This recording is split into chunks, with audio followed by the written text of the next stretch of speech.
Hello, this is Pixie, doing another video. Just thoughts about MGTOW. So, if you have got MGTOW, then you're celibate, possibly you're asexual, and that's probably the healthier way to think of it than to be sort of anti, see necessarily, women or men, depends on your background, as harmful. You still need to sort of be functional in society. There's no point being dysfunctional. As soon as you see a woman or she looks at you, sort of, avert your eyes or cross the road or something. Who knows? You just want to avoid communicating with them. But then you need distance as well. It's healthy to have distance between the sexes because women like to communicate with women and do their own thing, and so do men. Men like to be on their own a lot, actually. They like their own little space, and they like to just think things through and sort themselves out that way, I guess. Also de-stress. I don't think, possibly men deal with emotions differently, so it takes a bit longer to deal with some stuff that maybe women like to talk out. They talk with their friends and they get it out in the open and it's cleared their head. Some stuff men don't want to, or don't want to share about it. It's sort of seen, not necessarily as weak, but it's just it's not so necessary, it's not so important, I think, because it's like, basically it doesn't want anything that's going to disrupt you functioning in your normal parameters. And if you go away in somewhere on your own and you do that, you're going to be no harm to anyone if you're just clearing your head or sort of doing whatever, playing computer games, making something, doing something that's kind of channels that creative energy, I guess, more than say you're destructive. And makes you feel better about yourself. That's kind of for blokes. But I think also the celibacy. So I've been probably celibate for ages, to be honest, a long time. The only issue with that is if you do find someone you do like, that you might be quite vulnerable. Something I read once, she said, the older you are, the more it hurts. But it might mean that you're just not prepared for that kind of thing. You don't always have a choice. You meet somebody, you quite like them. Yes, you do. You can turn around and say, look, I'm going to avoid that person because I know I like them. And that's one way of dealing with it. And that does happen. You might meet someone who's married or whatever with somebody else.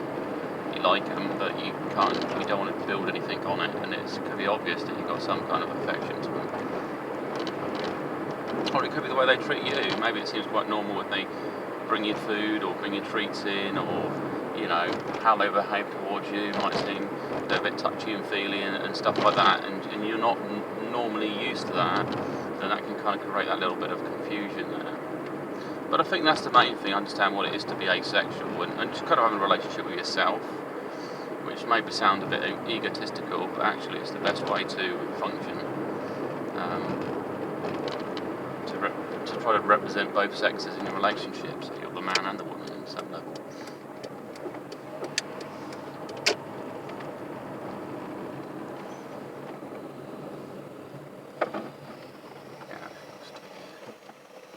Stay here not to cause any trouble. There's a card, everything like that. There you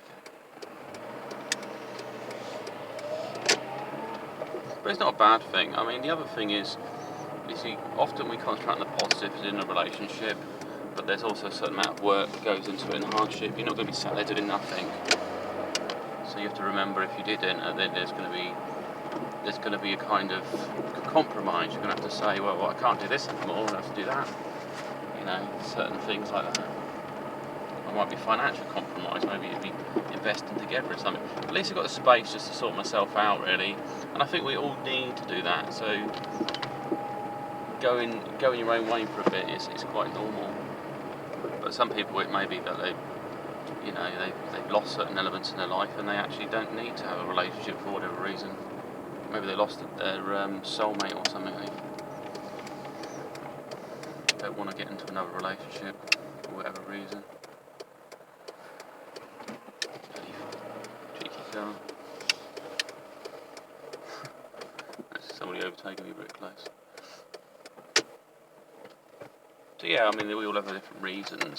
It doesn't have to be a negative thing. That's the That's the takeaway from today is that you just. Well, the other thing is there's MGTOW people out there thinking that you can kind of rebel and go off and get drunk, play poker and sleep with hookers or something like that. That doesn't sound healthy at all, does it? I mean, I don't know. It sounds like you're messed up, so you're going to damage yourself, damaging other people that are probably already damaged, and that's going to make you feel like you've got everything. And to be honest, that's just a ridiculous view. It's damaging towards men as well. Men don't want that. To be honest, you drink less if you're not competing amongst other men or women. Women sometimes drink a lot more than men. They go having a wine, so the bloke says, well, I'll go have a drink, I'll have a pint. And, you know, that kind of thing. So, there we go. Anyway, this end of this talk, and have a great one. Bye-bye.